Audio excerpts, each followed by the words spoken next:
Бир жолу бир дыйкандын эшеги кудукка түшүп кетет. Дыйкан эшегин чыгаруунун айласын таппай жаткан учурда эшек бир нече саат бою аянычтуу онтогон үндөрдү чыгара берет. Акыр аягы дыйкан ары дүйшөлүп, бери дүйшөлүп бир чечимге келет экен. Ал бул эшегим деле карып калды. Ал эми кудукту баары бир жабыш керек болчу.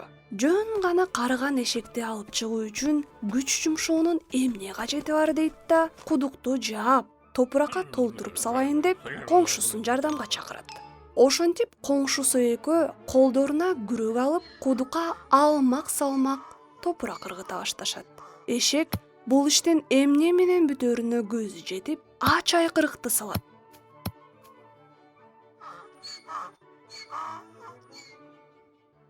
Анан эле эки коңшуну таң калтырып, эшек тынчып калат. Дагы бир нече күрөк топурак ыргыткан соң, дыйкан тиги кудуктун ичин текшерип карап көрүүнү чечет. Ал жерден көргөнү аны таң калтырды. Көрсө, топурак ийнине түшкөн сайын эшек бир укмуштуудай иш кылып жаткан экен.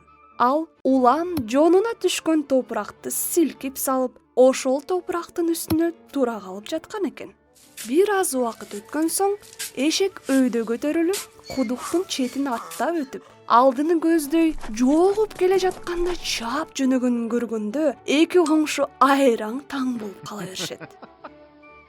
Ошол сыңары жашообузда кандай гана кыйынчылыктар кездешпесин, кадамыбызды токтотпостон, ал кыйынчылыкка жеңилип бербесек, кандай гана кырдаал болбосун, ал тургай эң терең кудуктан да чыгууга болот. Кыйынчылыктарды үстүңүздөн силкип салыңыз да жогору көтөрүлө бериңиз.